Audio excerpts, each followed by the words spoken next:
The star map filled the whole wall of the council chamber. It was wide and bright and covered in colors: gold for Keth territory, blue for the Vorath Collective, red for the Sarathi Union, green for a dozen smaller species that had learned to stay small and quiet and alive. Every corner of the known galaxy, labeled and claimed and argued over. Centuries of war and trade and treaty, pressed flat into light on a wall, in the center of all that color, gray. Just gray. No name, no border markings, no resource tag, a hole punched through the middle of the map that every civilization had agreed, without ever quite agreeing out loud, to leave exactly the way it was. Admiral Varric Salin stood in front of it with his hands behind his back. He looked at the gray the way he looked at everything, like it was already his and just hadn't been informed yet. He was tall, even by Keth standards. His uniform carried the weight of 40 years of campaigns on its shoulders and bore them without complaint. His record was the kind that got read aloud at military schools, edited slightly for clarity in the parts where things became difficult to explain, and handed down as proof that the Keth Empire expanded because it deserved to. He had never lost a war. Behind him, the high compact filled the tiered seats of the chamber, 37 of the most powerful political and military minds of the Keth Empire, arranged in a rough semicircle, all of them looking at the same gray nothing on the map. The Vorath Corridor, Varric Salin said, using the informal name that explorers had given to the hyperspace lanes running through the region, the most valuable transit route in this sector of the galaxy. Whoever controls the corridor controls movement between 11 inhabited systems: trade, military, logistics, communication relay. Everything flows through it or around it. He tapped the edge of the gray region. We have been moving around it for 60 years. That landed in the room the way he meant. Heavy, slightly embarrassing, like a grown adult admitting they had been scared of a dark hallway in their own house. The resource surveys from the perimeter scans indicate mineral deposits and energy signatures consistent with Class 7 planetary clusters. He continued, habitable worlds, possibly multiple, all of it sitting untouched inside a region that no active civilization currently claims. One of the compact members, a heavyset official named Sareth Vel, who oversaw trade expansion and had the permanently cautious expression of someone who had spent his life being blamed for things that weren't his fault, raised one hand. The treaty restrictions. There are no treaty restrictions, Varric Salin said.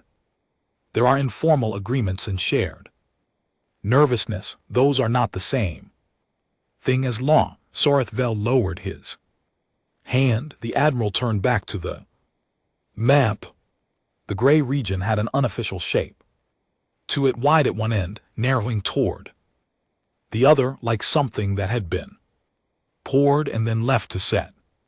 In the briefing materials, it was sometimes called the Pale, sometimes called the Silence. The cartographers who drew the original survey maps 200 years ago had labeled it with a single notation in the lower corner: survey suspended, reason crew.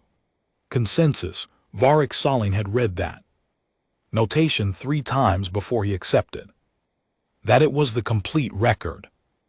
No further explanation, no incident report, just crew consensus. And then every ship that had been sent to map the region had quietly turned around and come back, and none of the crew members had been particularly eager to discuss their reasoning. He found it Unimpressive, people talk themselves into cowardice every day of the galaxies. History, it was practically a tradition. We are proposing a formal annexation. Survey, he said.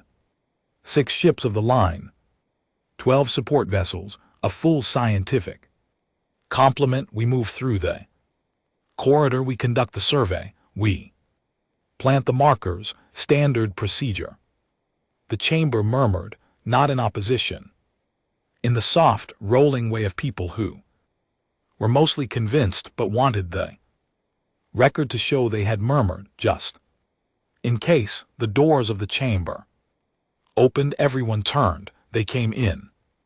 Without being announced, 7 of them, representing 7 different species, which was in itself unusual enough to stop conversation dead. The Vorath, the Sarathi, the Pelin Combine, the Geth, reached the 3 others whose names Varric Salin had to check against the translator's reference file. All of them with different shapes and biologies and histories. All of them wearing the same expression, give or take the relevant facial anatomy. The word the translator eventually produced was do not. That was the expression. Every face, 7 different configurations of muscle and skin and light-sensitive biology, all doing different physical things that the translator read as the same 2 words. Do not. The Vorath elder walked to the front of the group. She was old in the way that species who lived long lives became old, not frail but compressed, like something that had been under pressure for a very long time and had simply become denser. Her name, as translated, was something close to Venaloth, though she had never corrected anyone who got it wrong because she had stopped expecting accuracy from younger species. About 70 years ago, she did not ask permission to speak, she simply spoke. We are here to register a formal collective objection to the proposed survey of the Gray region. Her translator was better than the Keth standard.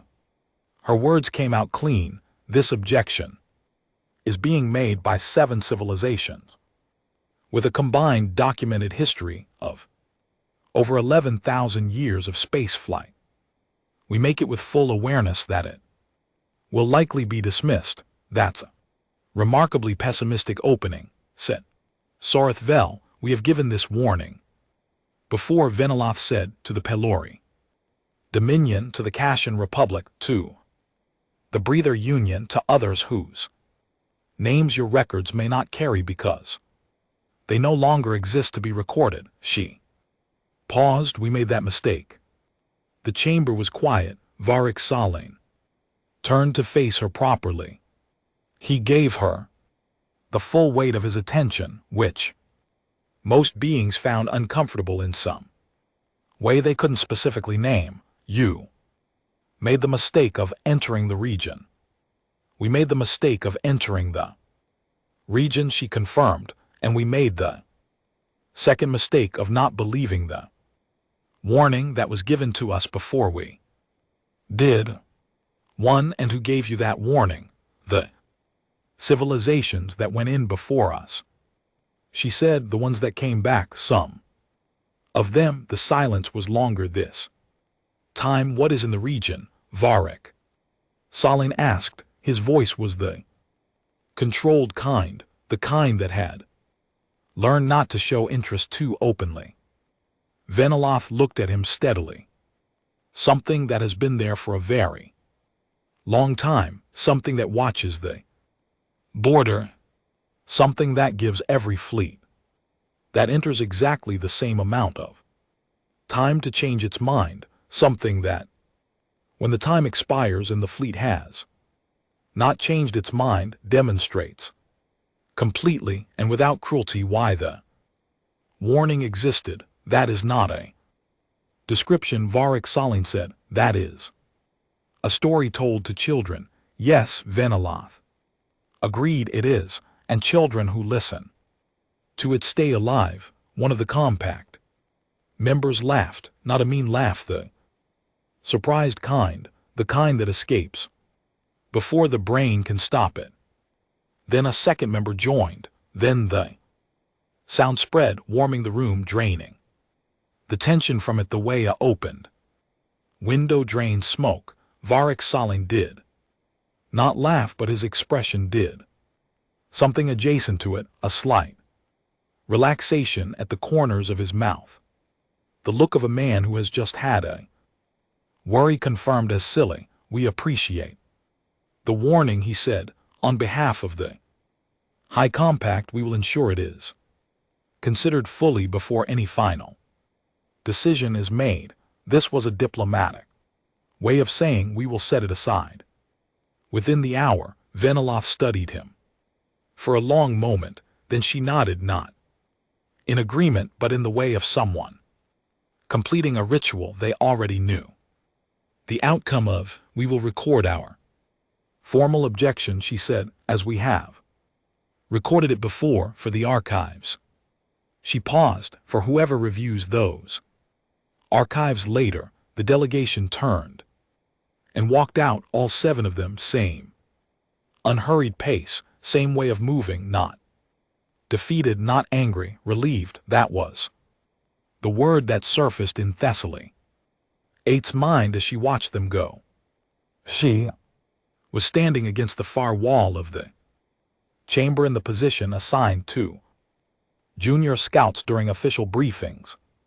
Present, visible, and functionally invisible to anyone who mattered. She had been cataloging the room's reactions during the Admiral's presentation, which was her job, and she was good at her job. The alien delegation did not look angry. They did not look frustrated. They looked like people who had driven a long way to try to stop a stranger from making a terrible decision, had made the attempt and could now go home without guilt. They looked like people who had tried and could now say they tried. Thessaly 8 watched Veniloff's back until the chamber doors closed. Then she looked at the gray region on the map, which nobody was paying attention to anymore because the Admiral was already outlining departure timelines, and Sorith Vel was already asking about insurance classifications for annexed resource territories. The gray region sat there on the wall, patient as always, waiting. Varric Salin was speaking about the efficiency of the corridor's hyperspace lanes, about transit times, about what it would mean for the Empire's expansion into the outer systems. He was good at this, at making the future sound inevitable, at making hesitation sound like a character defect, superstition. He looking at the map. Is the tax cowards pay to stay comfortable? The chamber agreed. Not in words, in the sound of 37 people shifting slightly forward in their seats, leaning into the momentum of it. Thessaly 8 wrote it down in her log, filed it under the mission header, attached it to the departure authorization forms that would go out by morning. Then she looked at the gray region one more time. She could not have said why she looked. There was nothing to see. It was just gray, just empty space on a colored map surrounded by everyone else's ambitions and histories. But standing in that room, listening to the Admiral talk about what was theirs to take, she felt not fear exactly, not anything she had a good word for. The feeling of a door she could not see but knew was somewhere close. The feeling of something on the other side of it that had heard them knocking, that had been expecting them. She closed her log, straightened her uniform, prepared for deployment. Outside the chamber, the 7 alien delegates were already gone, walked out into the corridor and disappeared back to their ships, back to their own councils, back to the records they kept of all the times they had stood in rooms exactly like this one, and said exactly these words and watched exactly this sequence of events unfold. The fourth elder, moving through the long corridor toward the docking bay, said nothing to her companions. There was nothing to say, there never was. At this point, she had done what could be done. The record showed it, the archive held it, and in a few months, when the Keth Empire's fleet came back, some of it, whatever the humans decided to send back, the record would be reviewed by whoever was left to review it, and the warning would be updated, and the next civilization that got ambitious about the Gray region would receive the same delegation and the same words, and would in all likelihood make the same decision, because the warning never said enough to stop the kind of people who needed stopping. That was the thing about warnings, they only worked on the people who would have listened anyway.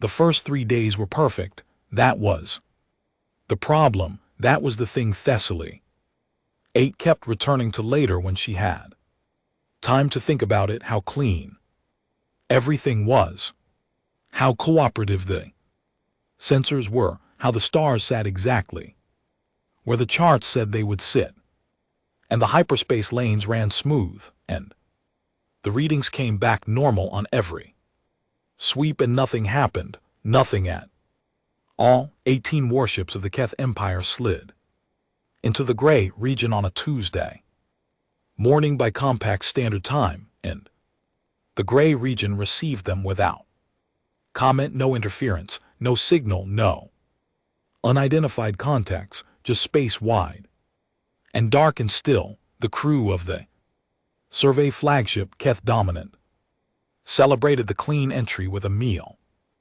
that was slightly better than the standard rations. Admiral Varric Solon filed the first mission log, noted the absence of any resistance or anomaly, and described the alien delegation's warning as consistent with interspecies superstition, motivated by resource protectionism. Thessaly 8 ate her meal at the junior officer's table and said nothing. She watched the stars outside the viewport and thought about the word times nothing. Nothing was not a neutral thing, nothing was a choice.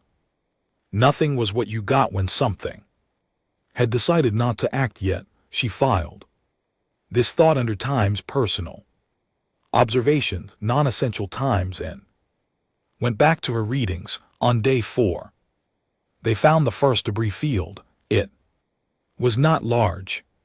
A cluster of broken hull sections and dead machinery spread across a volume of space roughly the size of a small moon's orbit. The metals were corroded in the way of very old things, not by atmosphere, since there was no atmosphere, but by time and radiation and the slow, patient work of the vacuum on everything that wasn't maintained. The survey team cataloged it automatically. Debris fields were common enough near transit lanes. Accidents happened, ships failed. Thessaly 8 added her own notation to the standard entry: hull configuration, non-standard running identification query. The identification query came back in 40 minutes. She read the result 3 times, then she walked to the nearest porthole and looked at the debris and thought about what 40 minutes of processing time meant. It meant the computer had looked through every registered hull design in the Keth database, every allied species database, every historical record it had access to, and it come up with 14 of the 17 distinct hull configurations in the field were times unregistered, not from a species the Keth didn't have relations with, not from a civilization that was obscure or distant, unregistered as in the civilization that built those ships, was not in any current database because there was no current civilization left. To put it there, the other three she recognized them because she had studied expansion history at the military academy, and expansion history included the cautionary chapters, the ones about empires that had grown fast and then stopped. The Pelori Dominion, gone 80 years ago, cause listed as times. Internal collapse. The Kashan Republic, dissolved 140 years back, records incomplete. The Brother Union, 110 years before that, last entry in the historical record describing a fleet deployment that the next entry never mentioned again. All three of those civilizations had disappeared within a generation of their last known military expansion. She looked at their broken ships floating in the dark. She wrote up a full report, marked it priority, attached the identification data, sent it up the command chain to her supervising officer, Commander Fetch Valen, who was responsible for scientific cataloging on the survey mission. Fetch Valen marked it times. Noted, did not reply further. Thessaly 8 went back to her station and looked at her screens. On day 6, the second debris field appeared, then the third. Then by day 8, they had cataloged 11 of them scattered across the region, like breadcrumbs dropped by someone walking a very long, very old path, each one a cluster of dead ships, each one a mix of registered and unregistered hull types, each one sitting at an interval from the others. That was, she realized, not random. She ran the spacing through a basic geometric analysis because she had learned at the academy to run everything through basic geometric analysis. When the pattern felt wrong, the fields were positioned at exact intervals, consistent distance, consistent angle relative to the region center, consistent height relative to the galactic plane, like markers, like someone had placed them there, not as a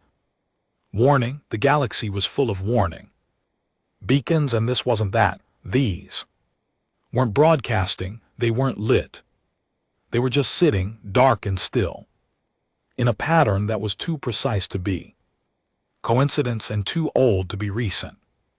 She filed a second report, more detailed, included the geometric analysis, added a note at the bottom that said, these debris fields may not be the result of accidents. Recommend full structural analysis of field positioning before mission continues. Fetch Valen marked at times. Noted, she did not hear back. On day 9, the signal arrived. It came through on a standard broadcast frequency, the kind used for civilian communications, not military, not scientific, open and clear, and completely unencrypted, which meant whoever was sending it wasn't worried about anyone listening. The signal was a weather report. Thessaly 8 stared at her screen for a full minute, trying to decide if the translation was correct. It was a detailed, competent, thoroughly ordinary weather report, predicting atmospheric conditions on a planet that appeared on the survey maps as a small, rocky world 3 days ahead of their current position. Temperature, gradient, storm patterns, seasonal wind cycles. It was not the content that made her sit very still in her chair. It was the language. She ran it through 3 separate translation matrices because the first result seemed wrong, and the second confirmed the first, and she ran the third to make sure she wasn't somehow making an error in her reading of the output. She was not making an error. The language was human. a specific dialect of a human regional language, the kind spoken in a particular cluster of settlements that the Keth Diplomatic Archive described in the past tense, the way you described a place that no longer existed. The archive entry was thorough, species biology, cultural notes, technological level at last, contact, diplomatic status times, neutral, limited engagement times, and at the top of the entry, in the category for current status, species, human status, extinct, presumed, last confirmed, contact 310 years prior. She read the word times, presumed times 5 times. It sat there on the screen looking very small and very important. 310 years. The Keth Empire had last made contact with a human settlement 3 centuries ago. The settlement had been small, isolated. The diplomatic files showed 2 formal exchanges, 1 trade negotiation that stalled, and then silence. The Keth had assumed the settlement had failed. Resources depleted, colony ship lost. Biological crisis, any of the 100 ways a small isolated outpost could quietly stop existing, presumed extinct, not confirmed. She pulled up every human reference file in the archive. There weren't many. Humans had been a footnote in Keth diplomatic history, a minor species, limited numbers, single no settlement cluster, no significant political or military presence. They had simply been there and then stopped being there, which was not uncommon.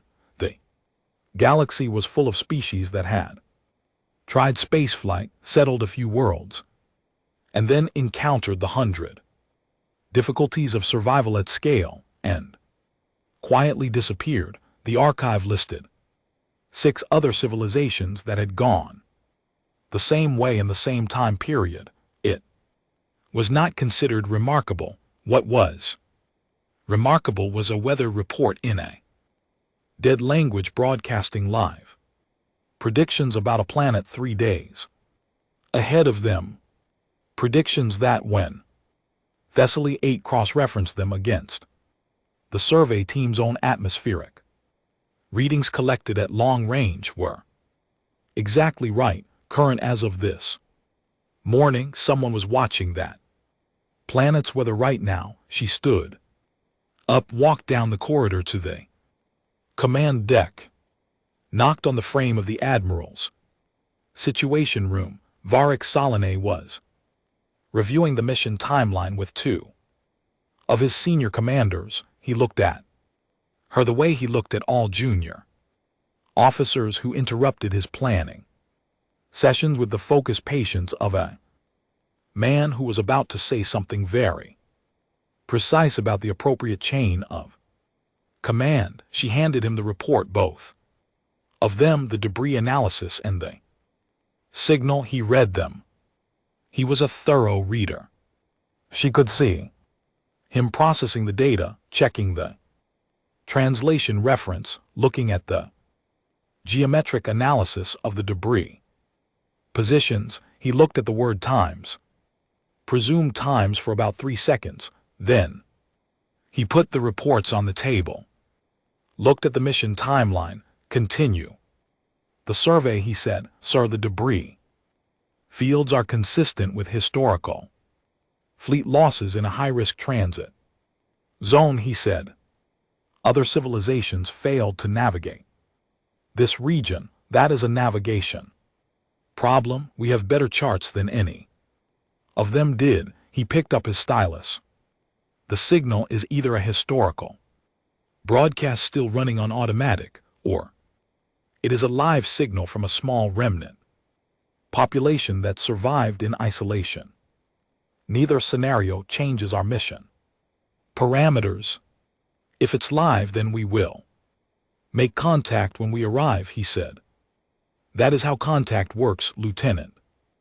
You arrive and then you make it. He went back to the timeline. she stood in the doorway for a moment that lasted longer than she meant it to. Then she walked back to her station, sat down, and looked at her screen.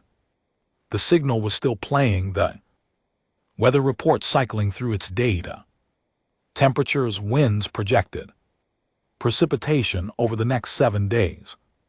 Calm, competent, unworried, 310 years. She pulled up the debris field positions on the map and looked at them together. 14 destroyed civilizations worth of ships positioned at exact intervals like measurements on a ruler, and in the direction they pointed at the end of the ruler's length, a planet. Broadcasting weather in a language that wasn't supposed to exist anymore, presumed extinct. She looked at the signal. She looked at the debris. She thought about what kind of species spent 300 years going extinct and still found time to predict the weather. She thought about the alien delegates walking out of the council chamber, the way Veneloth had moved, not angry, not sad, the expression of someone completing a ritual they already knew the ending of. We have given this warning before. Thessaly 8 looked at the debris fields.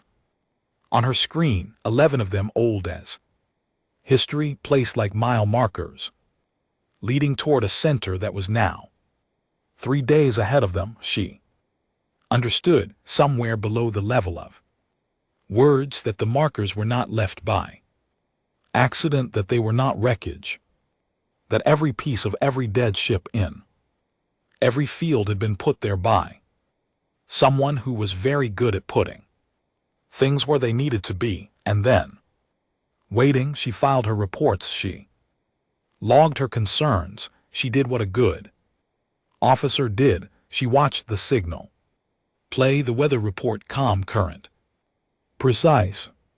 The voice on the signal was unhurried, the voice of someone who had nowhere pressing to be, the voice of someone who had been doing the same job for a very long time and had found a kind of peace in it 3 days ahead. Whatever was there had been watching the border since before the Keth Empire had known the region existed, had watched empire after empire stand at the edge of the map and squint into the dark and make its decision, had watched them all come in, had let the fleet settle into its course. The weather report 3 days.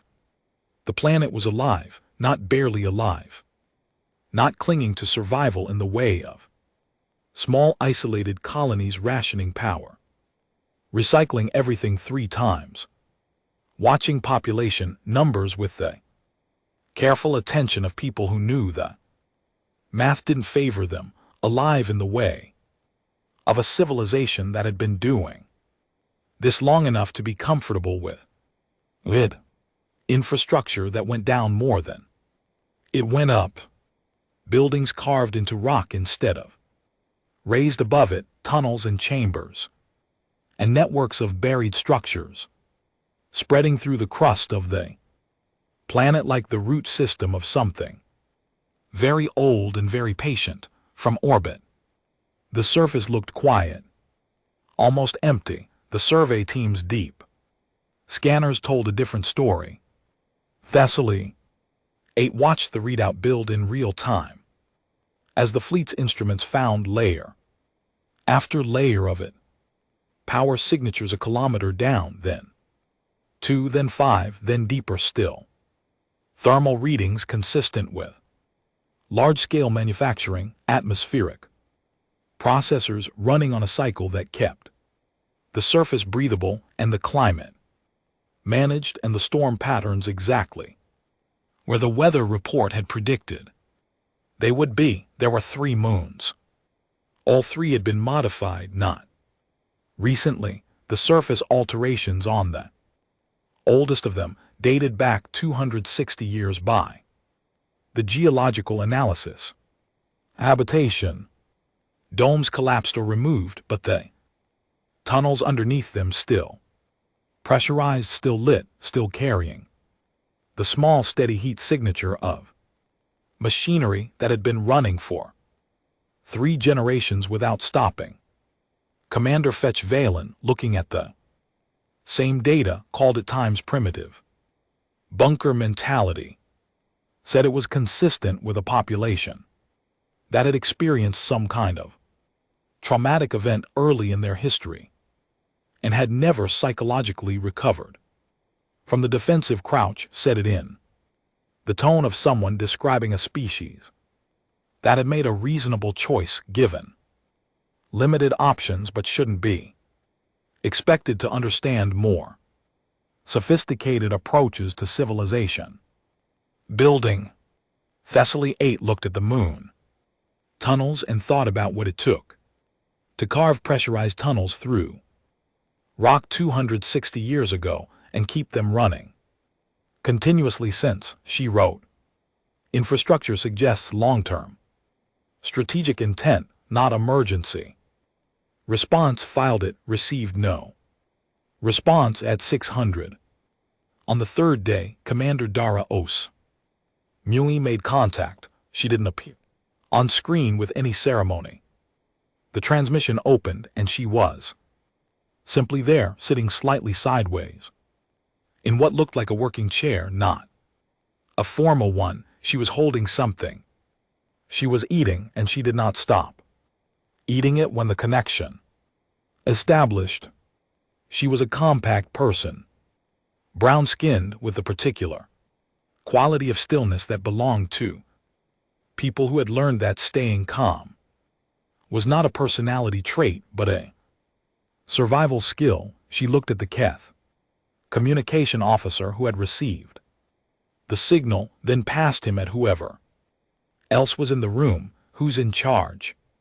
She said. Admiral Varric Solon stepped into the frame. She looked at him the way you looked at someone you had been expecting, the way a shopkeeper looks at a customer who has walked into the store every day for a month without buying anything and has finally picked something up and brought it to the counter. Admiral, she said. It wasn't a greeting, it was just the word placed in the sentence where a greeting would go.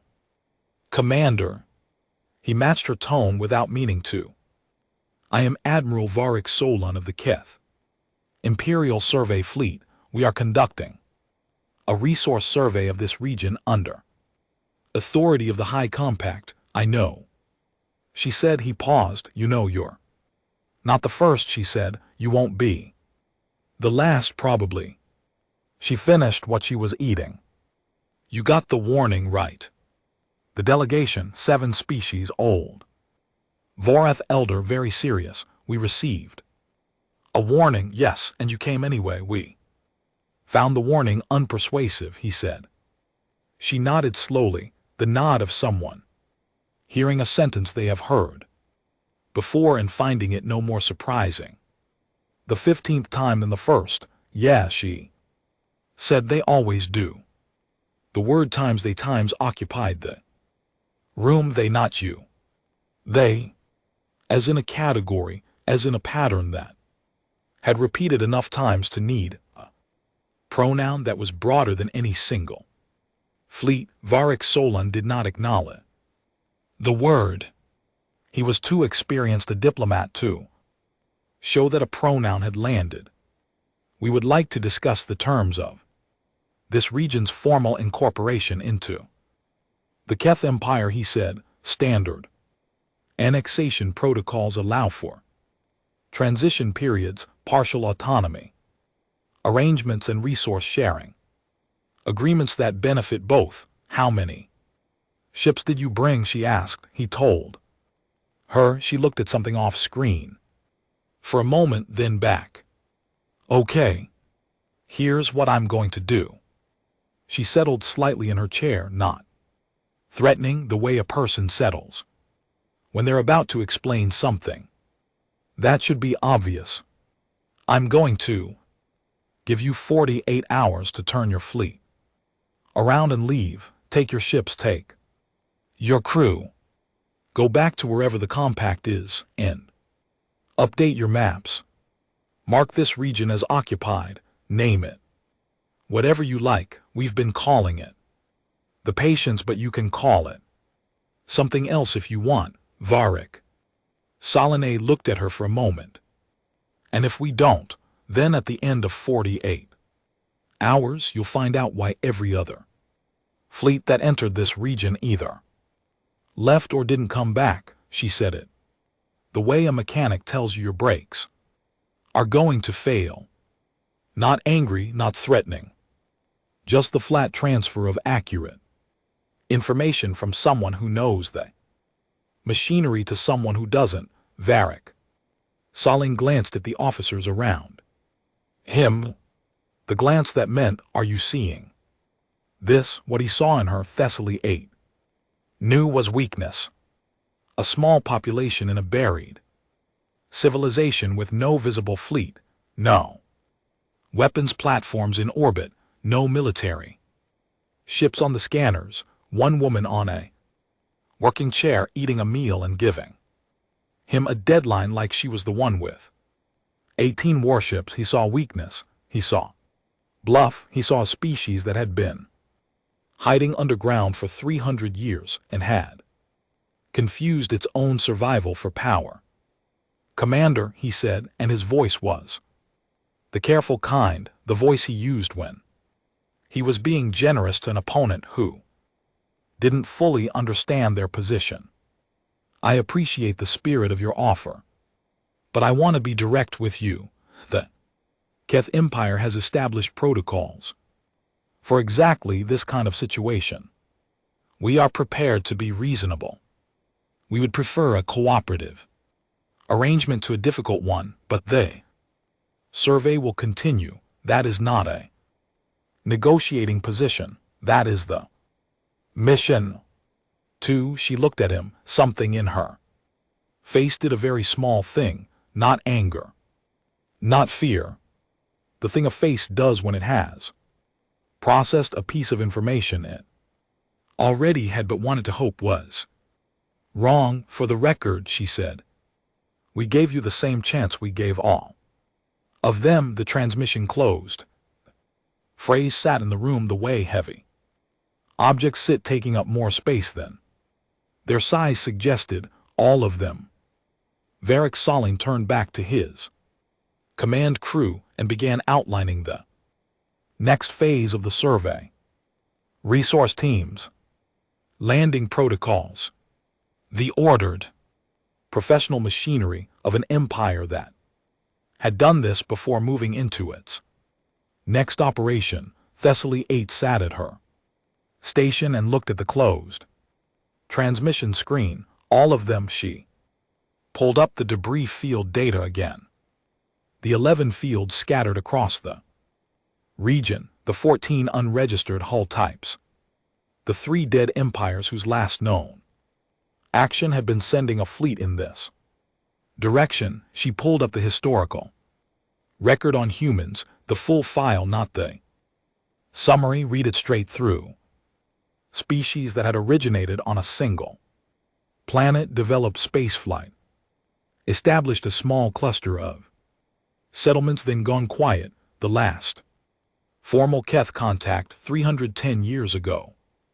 Colony outpost, modest in size, neutral in its diplomatic posture. She looked at the planet below, the tunnels in the moons, the buried infrastructure. She thought about what you built in 300 years if you decided not to expand outward, if you decided to go down instead of out, if you turned all the energy and time and material that other civilizations spent on ships and territories and wars inward into rock, into depth, if you spent 3 centuries building something that nobody could see from the outside in a region that every other civilization had learned not to enter, what would you have at the end of 300 years? She thought about the debris fields, the way they were placed.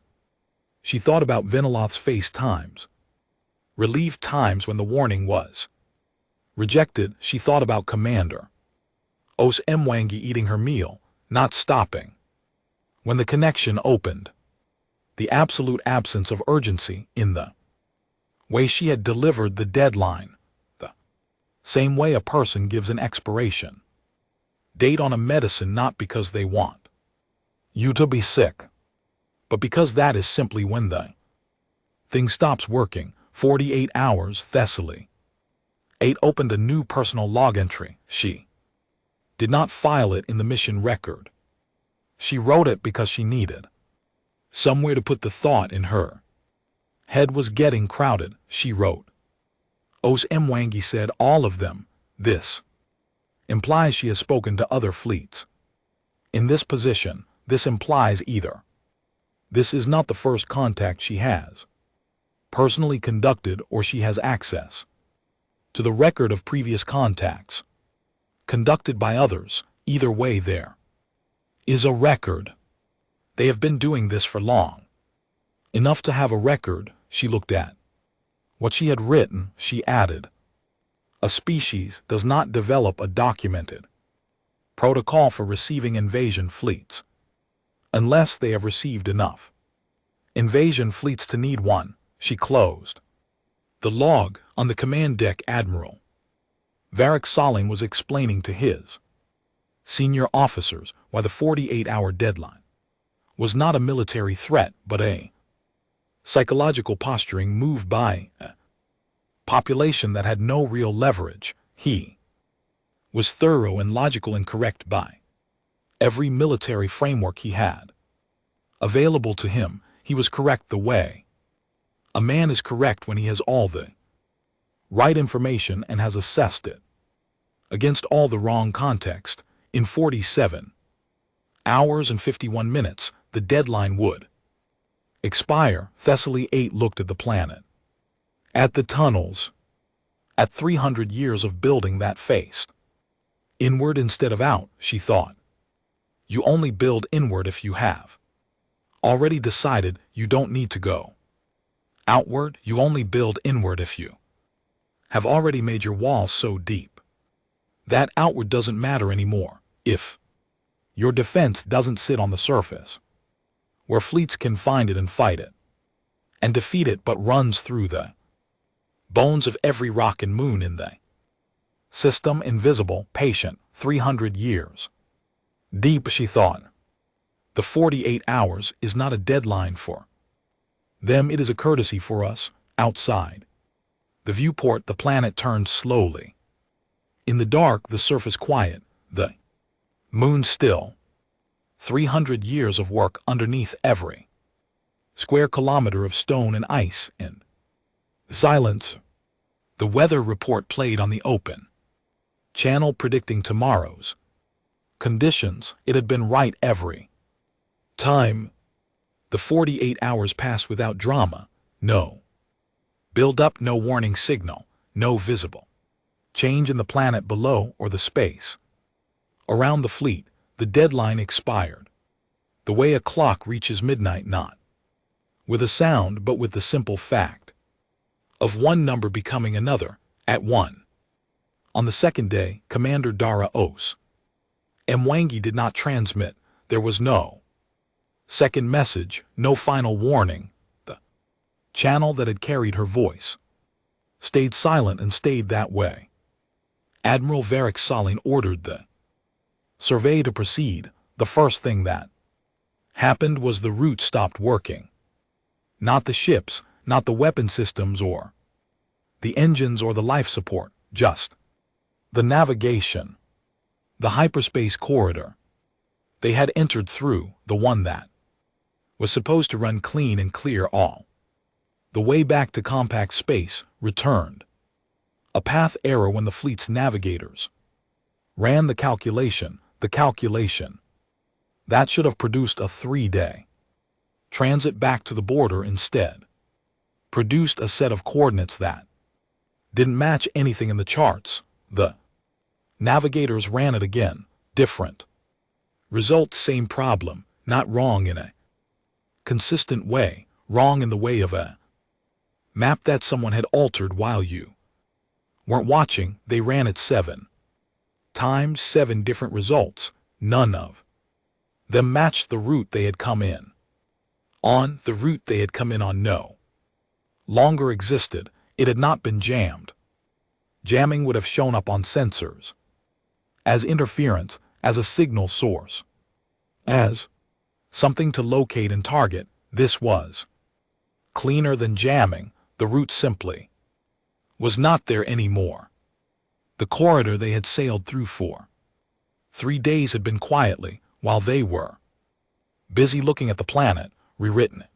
48 hours, Varric Solin stood at the navigation console looking at this for approximately 90 seconds before issuing orders for the fleet to close formation and go to combat readiness. The fleet closed, the weapons came up. Every scanner turned outward, watching for the approaching force that was about to make itself known. Nothing approached. The space around the fleet was empty in every direction. Stars dark, the planet below still quiet, the moon still. Then the first asteroid moved. It was not a small asteroid. It was roughly 4 kilometers at its widest, which put it in the category of objects that other objects get out of the way of, not the category of objects you intercept. It had been sitting in a slow orbital path at the edge of the system, catalogued on day 1 of the survey as a natural feature. Unremarkable. It moved like something with a purpose. Not fast, not faster than it needed to be. A steady, committed arc that placed it precisely in the gap between 2 of the fleet's destroyer-class ships. When Thessaly 8 scanner resolved it at close range, she saw what the day 1 survey hadn't shown. The interior of it had been hollowed and rebuilt, engines retrofitted into the rock itself. Not recent work. The construction signatures were old, decades old, which meant the asteroid had been sitting in that orbital path for 30 or 40 years, waiting. Engines cold, indistinguishable from natural rock, waiting for a fleet. Destroyers opened fire on it, of course. They did. Their weapons were good. Keth military built effective ships and trained effective crews, and they hit it squarely and repeatedly, and they damaged it, and it kept coming because 4 kilometers of rock absorbs a great deal of damage before it stops being 4 kilometers of rock. The asteroid passed between the 2 destroyers. They moved to avoid the collision. The maneuver took them out of formation. The second asteroid was already moving. By then, Thessaly 8 watched her scanner, bored, and felt the pattern before she could name it. She had an analyst's instinct, the product of 3 years of training that taught her to look at the shape of things rather than the pieces. She saw the 2 destroyers pulled out of position. She saw the gap that created in the fleet's formation. She saw the gap fill almost immediately with 3 smaller contacts, not asteroids, ships. Old ones, Keth built from the look of the hull signature, centuries-old design, pulled from the debris fields and reactivated and crewed by nothing at all, running on automation, used as kinetic rams aimed at the fleet's flanks, their own predecessor ships. Turned around and sent back. She watched the fleet fight. She watched it fight hard and with real skill. Varric Solin was a good admiral. His crew responded quickly and coordinated well and adapted to each new faster than they had adapted to the last. For the first hour they held their ground. For the second hour they held something adjacent to it. They were not being destroyed. That was what she noticed by hour 3. That was the thing that sat wrong in her. Just the observation that pushed through everything else, and demanded attention. They were not being destroyed, ships were being hit, systems damaged, too. Frigates had taken heavy fire and pulled back from their positions, but the fleet's core, the flagship and the heavy cruisers and the troop carriers, was intact. The attacks were precise, and they were sustained, and they were not lethal too. What mattered? She looked at the pattern of the attack again, watched the way each strike fell, the way the asteroids moved and where they moved, and the gaps they created and where those gaps led. The fleet was being pushed slowly, systematically sorted. The word came to her the way words came when the brain had been working on a problem for longer. Then you realized the attacks were not designed to destroy the fleet. They were designed to move it, to push some ships towards certain vectors while keeping others in place, to separate the fleet into groups, not by force but by the architecture of the attack, by making certain directions dangerous and certain directions not. She ran the vectors on her screen, drew the lines, looked at where each group of ships was being nudged toward. Some of them were being guided toward dead ends, zones where the asteroid swarm was thickest, where the old ghost ships were running in concentrated formation, where there was no clean exit. The others, fewer ships scattered across the fleet, no particular pattern she could identify by class or armament, were being guided toward gaps in the assault, clear corridors through the chaos, routes that weren't being hit, routes that had been left open. She looked at her own ship's position on the fleet map. Her ship was in the second group. She sat with that for a moment that stretched out longer than moments usually stretched. Then she understood. Not all of it, but enough. The fleet was not being fought, it was being times processed. The humans had done this before. The debris field said they had done this before, 17 times at minimum. And they had learned from each one, had refined the system, had figured out which ships to keep and which to send back, and how to separate them from each other without the kept ones being able to help the sent back ones. They were choosing the messengers. They were choosing which ships would leave here and which would not, and they were making that choice based on something she could not fully read, and they were executing it with the mechanical certainty of a process that had been calibrated across centuries. She was a messenger. She had been chosen. She did not know why, and she did not have time to figure it out, because her ship's pilot was already reading the gaps, the attack pattern, and instinctively moving toward them, and she could either stop him or she could let him do what the humans had already designed this whole engagement to make him do. She let him do it. On the command deck, Admiral Varric Solon had stopped issuing tactical orders. He was still standing. He was looking at the battle display with his hands at his sides and his face doing something it had never done before in 40 years of campaigns, understanding not of the tactics. He had understood the tactics an hour ago, understood them well enough to know that his counters were working exactly as well as the humans wanted them to work, which was not well enough. He was understanding something larger, the thing that the debris fields had been pointing at, and that he had labeled times navigational failures by less advanced civilizations. This had not been built for him. This had been built for whoever came. It had been built to work against Keth tactical doctrine and Pelori tactical doctrine and Kashin tactical doctrine and every other doctrine from every other fleet that had made this trip, because it had been tested against all of them and refined. Accordingly, he was not fighting a defense that had been built for his fleet, he was fighting a defense that had been built from his fleet's predecessors. He sent one last communication to High Compact. 3 sentences. The transmission was cut before he could finish the 4th.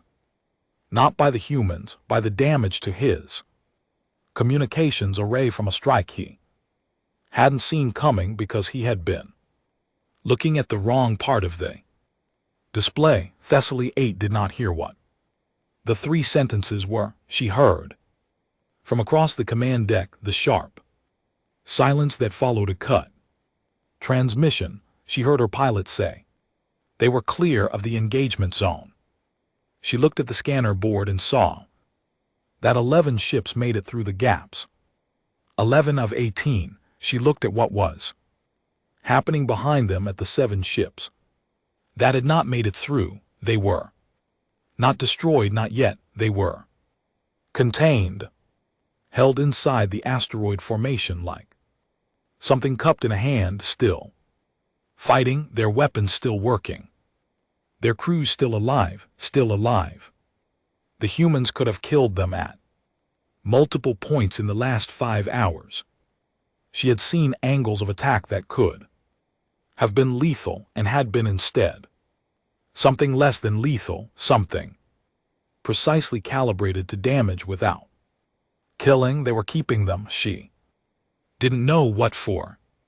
She didn't let herself finish the thought. Her ship passed through the last gap in the asteroid formation and came out into clear space, and the gap closed behind them, not quickly, not dramatically, but with the slow certainty of something that had been set in motion a long time ago and was now completing its arc. 11 ships running along vectors the humans had decided sometime in the last 48 hours to leave open for exactly this purpose. Weather report played on the open channel. Still calm. Tomorrow's forecast. Thessaly 8 looked back at the system they were leaving behind, the planet turning, the moon's patient, the asteroid formation resettling into its long orbit like an animal returning to rest. 300 years of building that went inward instead of out. She understood now what you had at the end of 300 years. If you built inward, you had a trap with no walls you could see, no weapons you could target, and no end until the people inside it decided there was an end. You had something that knew exactly how you fought before you arrived, because it had fought everyone who came before you and taken notes. You had the patience. Name fit. She set course for the border and did not look back. Behind her, somewhere in the rock, in the dark, in the 300-year deep infrastructure, Commander Dara Os Mwangi was probably eating something and watching the fleet's departure on a screen somewhere and feeling, if Thessaly 8 had to guess, nothing more dramatic than the quiet satisfaction of a job that was not finished but was proceeding exactly as planned. 11 ships going home carrying the message exactly as planned. The debrief lasted 6 hours. Thessaly 8 had never spoken in front of the High Compact before. She had stood in that chamber once when she was first commissioned with 40 other junior officers in a row and received her assignment tablet without looking up. That was the extent of her experience in the room where the most powerful people in the Keth Empire made their decisions. She looked up now. 31 of the 37 seats were filled. 6 members were absent. 3 because they were coordinating with border stations, 2 because they were managing the public response to the fleet's return, and 1 because he had that his physician had suggested rest, and the compact had agreed. She told Them everything from the debris fields. On day 4 to the geometric. Positioning to the signal in a dead.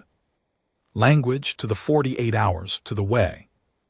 The asteroid formation had moved and what it had moved like in the patterns she had seen in the sorting of the fleet. She told them about the hull configurations she had recognized, the Pelori Dominion, the Kashan Republic, the Breather Union. She showed them the identification data, the distance calculations, the timeline she had reconstructed by cross-referencing the dates of each empire's disappearance from the historical record against the estimated age of their ships in the debris fields.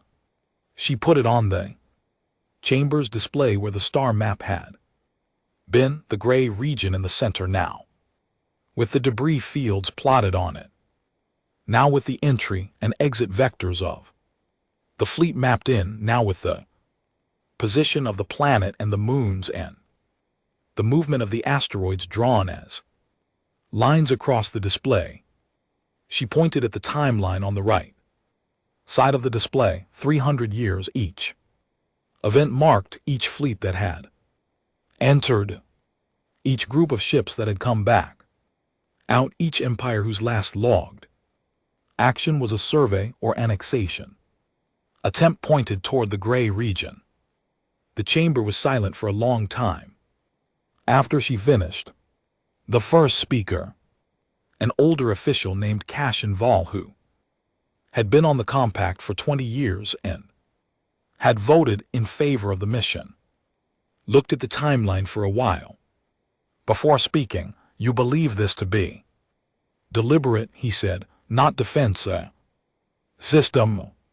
"Yes," Thessaly 8 said, "a system developed over 3 centuries at minimum," she said. "To what end?" She had thought about this for the entire journey home, for 3 days of hyperspace transit, sitting at her station when she could have been sleeping, looking at the data, and building the answer piece by piece.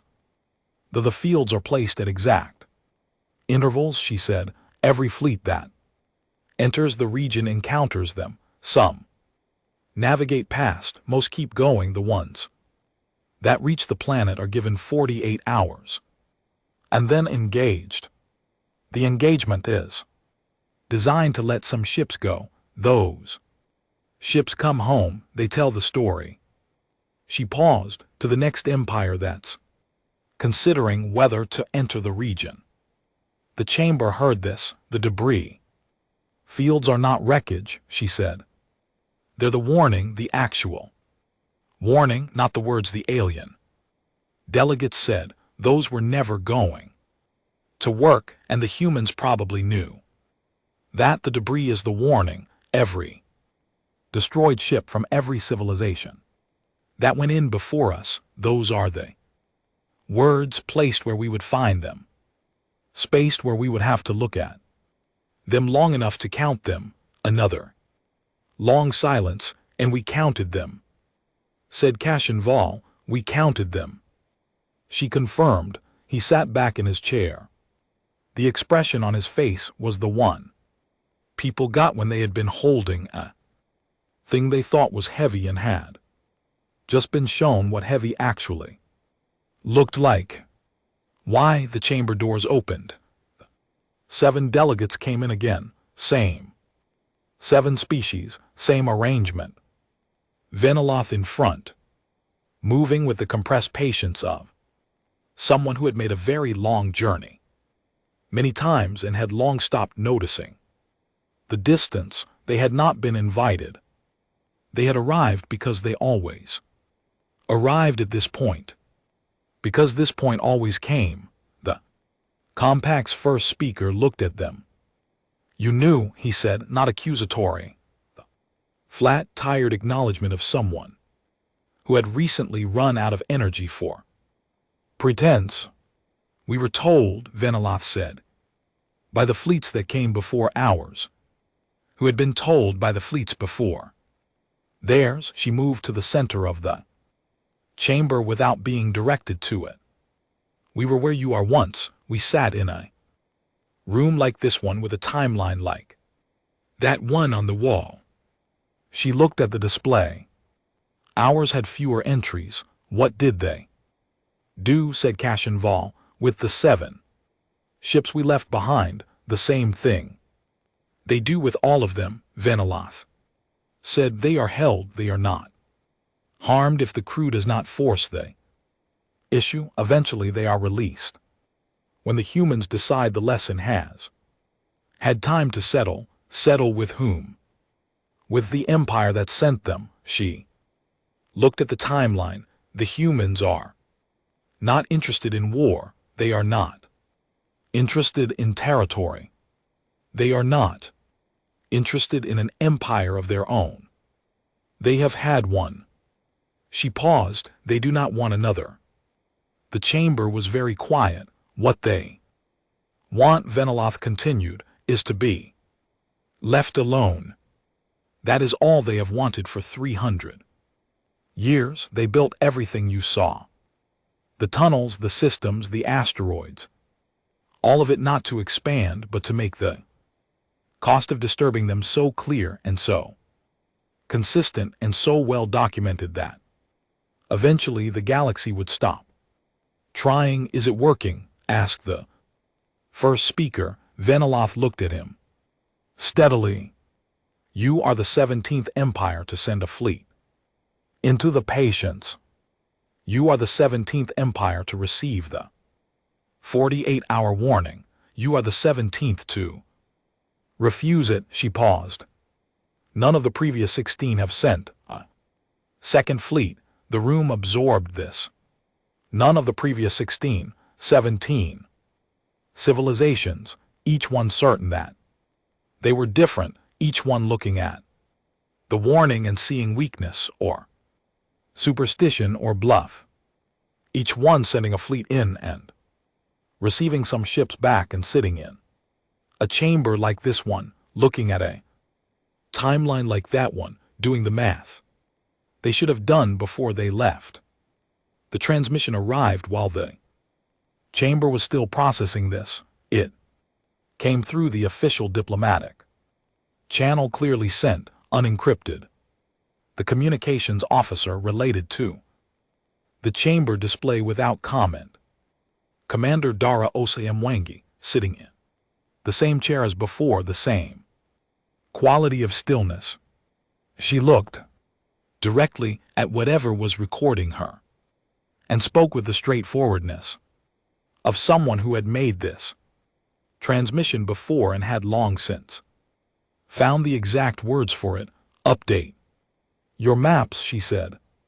The gray region has a name. It's called the Patience. You're welcome to visit. We have no objection to traders, researchers, or anyone else coming through in small numbers. We'll establish a proper contact protocol if you want one, but come with military intent and we'll finish what we started. She paused. The pause had nothing in it, no threat, no drama, just the beat of a person checking that their meaning was clear. We'll release your 7 ships when our analysts have finished the review, probably 3 months. Your crews are fine. Another pause. You're welcome to send the warning on to whoever comes next. That's the whole point. The transmission ended. The chamber sat with it. You're welcome to send the warning on. That's the whole point, not a threat, an instruction. The humans did not want the warning kept quiet. They wanted it spread accurately, with all the detail and all the data, to every civilization in every direction. They wanted the 17th Empire to tell the 18th. They wanted the story told correctly so that eventually, maybe, the number of fleets that needed to learn this lesson the hard way would get smaller. The warning was not about the humans. The warning was the entire system, the debris fields and the dead ships and the 48 hours and the sorted fleet and the ship sent home. All of it was the warning. The alien. Delegates had never been the point. They were the cover page, the actual document. Was the gray region itself, 300 years of accumulated evidence arranged in a shape. That said, this has happened before, and here is how it ended, and here is your chance to make a different choice. Thessaly 8 stood at the front of the chamber and looked at the timeline on the wall. 17 entries, 17 fleets, 17 groups of ships sent home with the message none of the previous 16 had. Send a second fleet. The system worked. Not quickly, not in the way of a decisive battle or a signed treaty, but over time, in the way that geology works. And weather works and anything works. That is given enough time and patience to let cause produce effect without forcing it. She thought about the word. Times presumed times in the human archive entry. The Keth database had looked at 300 years of silence from a small colony cluster and presumed extinction. Had filed it away, had moved on. Humans had not presumed anything. They had been building. She thought about Osei Mwangi eating her meal when the transmission opened, not stopping, not performing calm times, having times it. The way you had a thing that you had carried for so long it had become part of the furniture of your life. 300 years of this, not 300 years for Osei Mwangi specifically. She was one generation of a long line of people who had grown up in the tunnels and learned the protocols and taken up the watch when the previous generation put it down. 300 years of being the species that the galaxy decided didn't worrying about. 300 years of using that decision. Later that evening, after the chamber had dissolved into smaller meetings and the business of managing the political fallout had begun its slow grind, Thessaly 8 walked to a corridor window on the building's upper floor, the kind of window that faced out toward the sky, toward the part of the sky that contained, too far away to be visible, the gray region on the map, which was not gray anymore. Somebody had already updated the display. She had seen it on her way out of the chamber. The region on the wall map now had a label in the center of it, small and new, overlaid on what had been blank space for as long as the map had existed. The patients named things were different from unnamed things. Unnamed things were potential. They were gray and open and waiting to become whatever the next person decided to make them. Named things were known. They had histories and edges and meanings that preceded you. The patients had a history that preceded every empire currently drawing breath in the galaxy. She thought about the personal log entry she had written on day 9 in the early morning hours before she had taken her findings to the Admiral. A species does not develop a documented protocol for receiving invasion fleets unless they have received enough invasion fleets to need one. She had been right. She had been right in the way of someone who has assembled pieces correctly, but not yet seen the picture I made. The picture was this. The humans had not survived 300 years of isolation because they were lucky, or because the galaxy had left them alone out of goodwill. They had survived because they had understood something about the nature of the galaxy that no other civilization seemed to understand. In the same way, power was not ships. Power was not territory. Power was not the size of your army or the efficiency of your weapons or the reach of your political influence. Power was what happened when you outlasted everyone else's certainty. Every empire that had sent a fleet into the patients had been.